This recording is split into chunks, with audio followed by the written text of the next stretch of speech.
You are watching The Huddle. Ninja here with producer Steve and the always sharp Josie Costigan. We are breaking down the college football national championship game, Ohio State, Notre Dame. BetMGM opened with Ohio State as 9.5-point favorites. It is now, as we sit here on a Thursday, 4 days before the game, Ohio State as 8.5-point faves. The total is 46.5, up from the opening number of 45.5. And Josie, you wrote an article for OddsShark about the odds, and you went so far as calling the spread, quote, disrespectful to the Irish.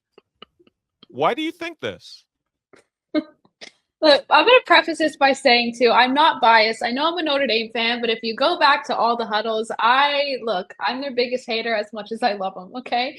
But I think it is disrespectful. At 8.5, you already mentioned it before the show really started. This is the second highest spread in CFP history. Like, obviously, the 13.5 Georgia versus TCU, that was to be expected. But Notre Dame is covered in 11 straight, and it's a title game. I don't know what – I can see why, Ohio State has been explosive, but I think they're heavily discounted, okay? And I just feel like all online you just hear this discourse of Notre Dame needs to play in a conference championship to be taken seriously, or they're frauds. And, like, if that's the leg you're standing on, they defeated Penn State, which was the Big Ten conference runner-up. They defeated Indiana, who finished third in the conference. They beat USC on the road. They handled business in College Station earlier in the year. So basically went 3-0 versus the Big Ten, 2-0 versus SEC, beat the SEC champs. I just feel like I'm hearing more about Notre Dame's Week 2 loss to NIU than Ohio State's conference losses to Michigan and Oregon.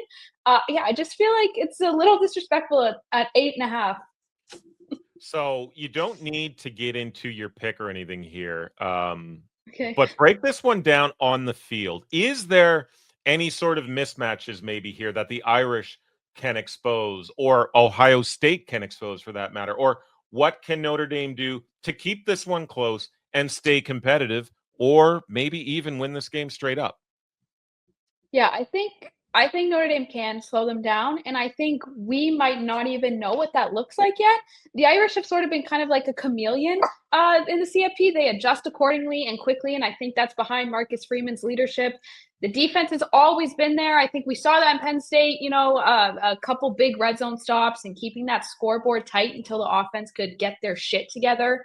Ohio State has met 3 straight teams known for their offense, okay? With Tennessee, it was preparing for Nico and Dylan Sampson. Oregon and their freaking arsenal of offensive weapons. Steve Sarkisian's skills, and Quinn Ewers being, a very established college quarterback.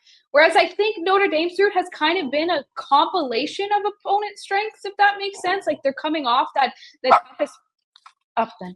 They're coming up like that toughest performance, and Penn State's defense was suffocating, and the Irish, their offensive line really had to adjust, and certainly stopping Penn State's run with Allen and Singleton, and even the passing game with Tyler Warren. Like I said ahead of the Cotton Bowl, and why I was advocating so much for live betting, which is kind of right about that. Ohio State didn't snag that quick early lead. It was a tie game in the third quarter, and ultimately it was Texas's mistake with that scoop and score that sealed the loss for them. So I think the primary game plan for Notre Dame on Monday is going to be just hold them, and hopefully the offense doesn't need, a full half or 3 quarters to really figure it out. But yeah, I think that's ultimately what makes Notre Dame so dangerous, is because they're going to adjust. I don't even think they know what that looks like yet. So how is Ohio State going to prepare for it? So Ninja, you know what happened there. I was going to say, the last time she was here and the dogs were barking, South Carolina cashed on the money line. So I don't know. Maybe this is unprovoked. It's an omen of something. Is there any injury concerns on the field of play for either team here that we should know about before we go make our bets? Yeah, I wrote about it. Ohio State's pretty clean, of course. Notre Dame's been dealing with injuries freaking all season. I highlighted some in my game preview. A couple to the offensive line that are still not coming around. Jeremiah Love, though, thankfully, he's had another week to kind of heal from that Sugar Bowl injury. Marcus Freeman's already said that he expects him to be fully, ready to go. And I don't think Love could be kept out of this game anyways. Yeah, Jeremiah Love's progress over the past couple of weeks will be massive for this Notre Dame offense. So let's talk about picks here then. I've got a player prop, but I want to ask you about yours first. You do have an article up on oddshark.com with 3, I believe, player props on site. So go check that out after the huddle. But give me one. So if I sort of had to ask you your favorite, what would you say?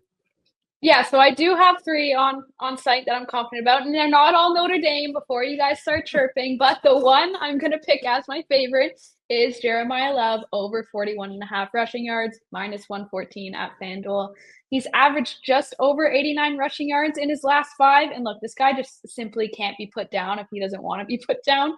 He surpasses, he's hit the over on this in 5 of his last 6, and the only exception was in the Sugar Bowl versus Georgia, where he did miss a chunk of the second half.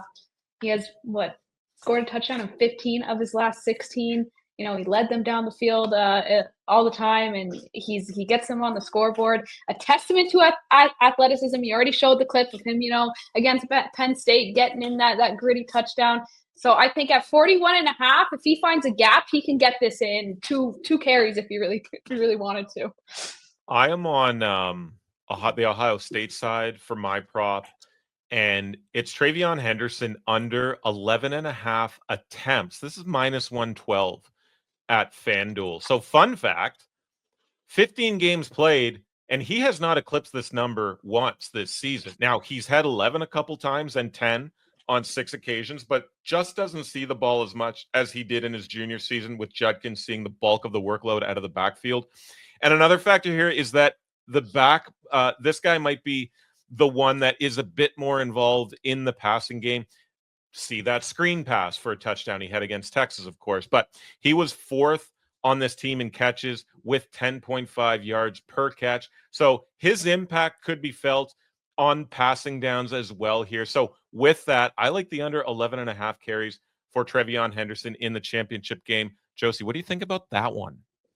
I like that one, and I was just about to hop in here and say, I think be careful with some of these odds, because I think a lot of people will just see this big spread for Ohio State and just assume that a lot of the player props are just going to go over because it's just going to be everyone involved.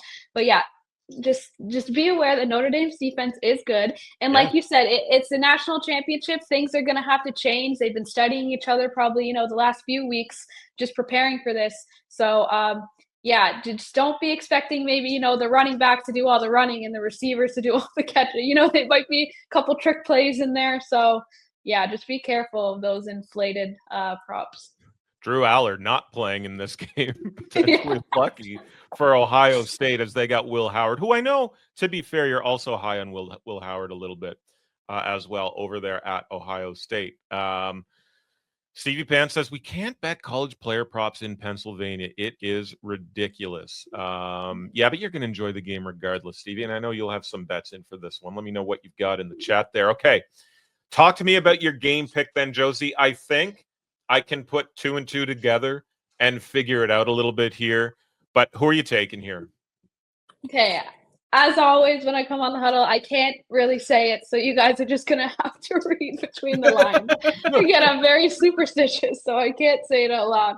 But yeah, okay. Again, it's just the adversity for me. Even if it wasn't my team, I tend to go for the underdog teams regardless. I like the gritty teams who have to work really hard to get where they are. And I think Marcus Freeman and the Irish have just kind of grown accustomed to adversity. Like I said, several ongoing injuries all season, winning the Sugar Bowl without their star running back. And even last game, Steve and Josie going in there for a crucial drive when Riley Leonard was in concussion protocol. And the list just goes on and on. I've hinted at nauseum. It's been Notre Dame's defense that has given its offense some breathing room and refuses to let their team trail by an uncomfortable amount throughout the CFP. Like I said, Ohio State has just been in clashes with fellow explosive offense, to which the Buckeyes have always come out on top. But again, I'm just not convinced Ohio State's going to come in here and gain a quick lead. And when they're going up against a team who, they're known for their defensive front. I don't see the Irish going down without a fight here. I'm not suggesting the Irish are going to win, though I hope, pray, fingers crossed that they do. But I just think the spread's too big. And even if you wanted to get an alt spread, If you just think maybe 8.5 is a little too close, like plus 9.5 is minus 125 at FanDuel. That's still not bad, and there's plenty of profit boosts out there for Monday night's game. So yeah.